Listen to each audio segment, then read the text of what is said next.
Happy Easter, everybody.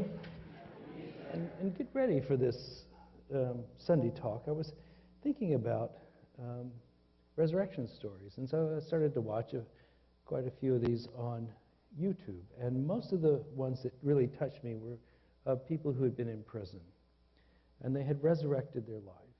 This process of transformation seems to be the same one we all go through. We all tend to go through this imprisonment of our own mind. We get stuck inside our own mind. Our hearts harden, and it becomes like isolation. And we're inside this invisible prison of our own making. And so the resurrection that happened for these people is that they began to feel, which was part of the beginning, is they began to feel what they had done and to have remorse for it.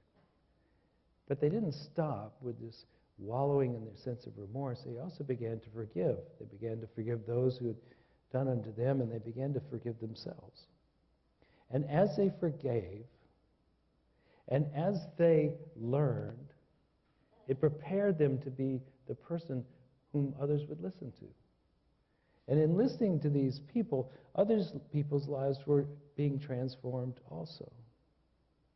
And I think essentially what they had was a resurrection within their own body without actually coming to full physical death. This is the continual option each of us has. The resurrection of Jesus that is sung about and talked about for 2,000 years is interesting. It's amazing. It's a superpower to be a person who could die and come back to life. But most of us don't have that superpower of physical death and resurrection. Most of us, when we die, we will have dropped our bodies and we will not pick them up. But just like Jesus in this story does not really die forever, he goes down for sure, but he comes back up. And that is the story of Easter, is that we can go down, but we should come back up. These stories were told even before the time of Jesus so that we might get the main message of life. What is the real deal that life is about? Which is that we die to our small self so that our grand self can be reborn and be liberated. And this death and resurrection happens on a daily basis. As Paul would say, I die daily. I die daily. He dies. What dies daily? Not his physical body. His definition of self is small, his need to be right, his anger, his guilt, his shaming of others, whatever. It dies daily. And then something is reborn, and when it is reborn, there is an expansion of the Christ presence in that person when it happens. When each of us takes the opportunity to do the things that we have been told to do, to have a fuller life, when we actually do them, something dies. Something small, something insignificant, surely, but something dies. And when it dies, there's room now for the rebirth. And that is the resurrecting process. We let go of that which is not that. We let go of that which is not the divine, which is not the higher self, which is not love, which is not grace and peace. We let go of that and we replace it with the divine. We let it fill the space inside our skin. And in so doing, we transform the world around us. And these are little decisions that we make all the time that get us there. The decision to forgive, to let go. But this is also what Jesus was about. He was wise.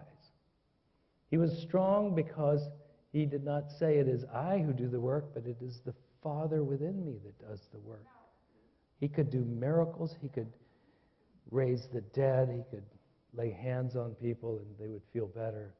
He had the power of the divine flowing through him, not because he was arrogant, but because he was simply the vessel of the divine.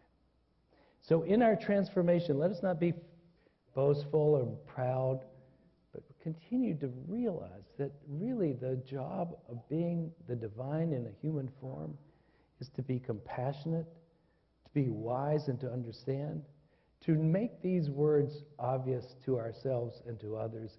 I forgive you, you know not what you do. Let us just be clear about who we are. Simple, humble, forgiving, compassionate, loving, generous, of service.